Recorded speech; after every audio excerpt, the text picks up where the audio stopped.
Why not also invite Mitch McConnell and Paul Ryan? Look, you've got the leader of the Republican Party sitting at the table. This is the president's opportunity to have a very open and honest conversation with members of the Senate. And I think anybody that tries to distort it into something other than that is just misunderstanding what the purpose is. Anybody thinks that the Republican viewpoint isn't being represented is completely misunderstanding that the president is the leader of the Republican Party. This president's done more for bipartisanship in the last 8 days than Obama did in 8 years.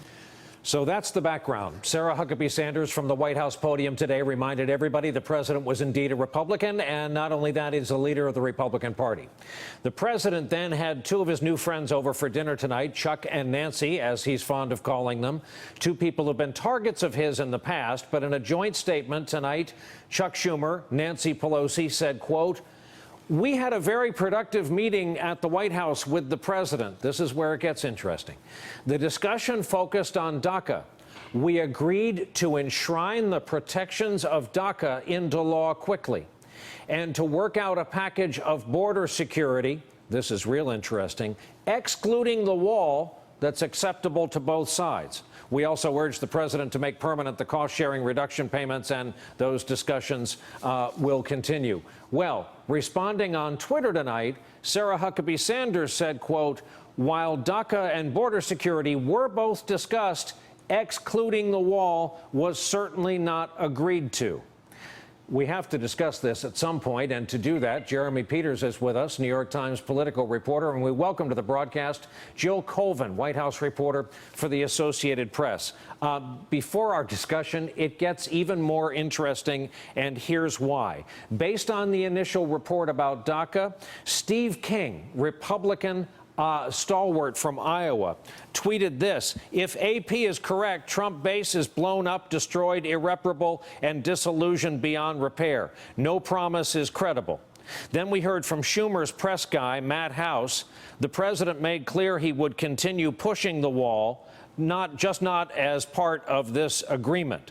So everybody's backing up. And then here's Breitbart. Breitbart's on the scoreboard tonight. Their headline, report, "Trump caves on DACA." Jill, luckily, it's going to be your job in the next 12 to 24 hours to explain this. What is going on? Was that just too rosy a statement by the Democrats? Well, it seemed like there was something that was premature here with the statement put out, the joint statement by Chuck and Nancy, as the president has taken to calling them. What appears to have happened here, now this was the latest, there were more than one meeting today. The president also sat down with a bipartisan group of lawmakers from the House. And during that meeting, the president made clear that he was comfortable with a deal in which DACA, continuing the DACA protections, would be separated from funding for the wall. He told them he would be okay if they existed in two separate legislative vehicles. That gave a lot of people, a lot of Democrats in that room, a lot of optimism, saying that they really felt that they'd be able to reach a deal with the president. Then he goes in, he sits down, he has this Chinese food dinner with Pelosi and Schumer, and the two sides agree that these issues were discussed, but there seems to have been a last-minute disagreement about exactly how that wall funding would be handled. And it seems like the White House grew frustrated over the framing of that issue in the statement. So, Jeremy, does it equally sound to you like Pelosi and Schumer maybe got over their skis, a little cheeky in their review of dinner, and now they're hearing about it from the White House that said, wait a minute, we didn't do a deal that kisses away our entire political base?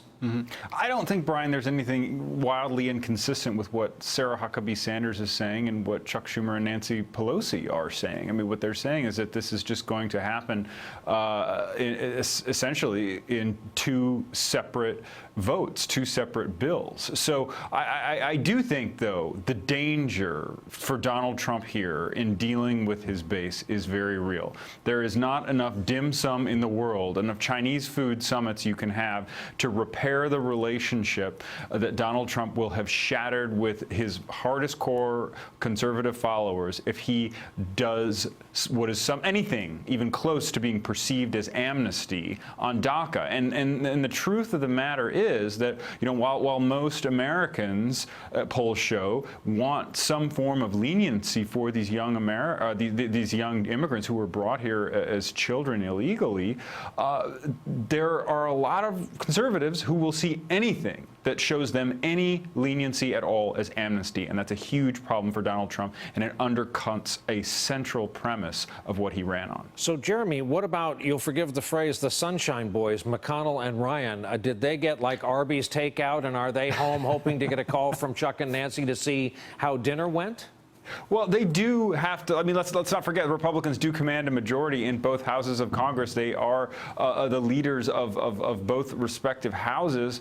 They would have to agree to go along with what Donald Trump and Chuck and Nancy have agreed to tonight. In theory, although there may be enough Republicans who want to get a fix on DACA through fast enough so they don't have to deal with it, where the leaders aren't relevant. Although I don't see it getting to that point. I think one thing is certain.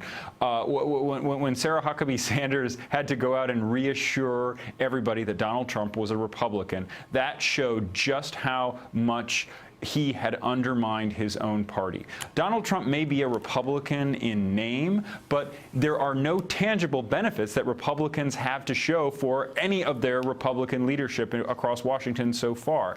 And there is very little in the way of a functioning Republican majority in either house. So, Jill, all the evidence points to you that this is a thing. This is going to be the president's new mode, do we think? I think for the time being, look, the president feels like he had a very good reception when he reached that deal. Was it just over a week ago with Democrats to, the 3-month deal that included all of the money for the hurricane funding? He felt like that actually looked pretty good to him, and he's been deeply frustrated by the fact that Republicans were incapable of actually passing an Obama repeal and replacement bill. And so for him, this is something worth trying. You also have to go back to the campaign and remember that the president never ran as a traditional Republican. This is somebody who ran promising that he was the ultimate deal maker, and that because he had this interesting history as a businessman, as somebody who hadn't been a Republican his whole life, his pitch was that he could actually work across the aisle and do the kind of thing that he's attempting to do right now. And Jeremy, what's going to be, again, for all of 2017, if you're a member of Congress, what do you go home and say to the folks, I brought you this? What's going to be the net outcome, the deliverables from Congress of the United States? A big fight over immigration come February or March. I mean, that's you've hit it exactly on the head, Brian. Is that not only are Republicans do they appear to be headed toward having very little to show for their Republican majority? What is Donald Trump going to say to his supporters? I deliver on what I said I was going to deliver on after I have no wall to show you, after I've cut a deal that the hardest core of you will think is amnesty. I mean, this could be terrible for Donald Trump, and I really don't think that you can overstate that. I mean, this was Steve Bannon's biggest worry when he left the White House, is that Donald Trump would do something on immigration like this to undercut his relationship with his base, and it looks like that has happened tonight. Jill, what about using this new bipartisan spirit for something like infrastructure? I mean, that's the pitch he's been making, that he, has been frustrated with Republicans' ability to come behind him, and he might as well work with Democrats not only on immigration, also on infrastructure, also on his tax plan. He was meeting with them, talking about that today, making promises that, potentially rates on the rich might go down, or at least the amount they're paying in tax might go down. I think he's trying to figure out how to govern here and how to come up with a coalition that's actually going to be able to pass things and put at least one check mark on the board. Jill, you work for the Associated Press, which is really the first draft of history. So if you were in the headline business, what do you think, summing up tonight, post-dinner spin, the reaction to the post-dinner spin, what do you think the headline's going to be tomorrow morning? I think the headline is that this experiment, Trump's experiment in bipartisan deal-making, hit a bit of blip. But I think it's far too soon right now to make any conclusions about where the DACA fight is going to land. And Jeremy, taking into account the fact that it's more fun to work at the New York Post if you're in the headline business than the New York Times, no offense, what do you think the headline is? Trump relationship with base in jeopardy. I really think that this could, I mean, it's not just Steve King, as you pointed out earlier, Brian. I mean, you have conservative commentators like Laura Ingraham who are already weighing in saying, what did we vote for? I mean, the pile on tomorrow, I think, is going to be immense. Hey there, I'm Chris Hayes from MSNBC. Thanks for watching MSNBC on YouTube. If you want to keep up to date with the videos we're putting out, you can click subscribe just below me or click over on this list to see lots of other great videos.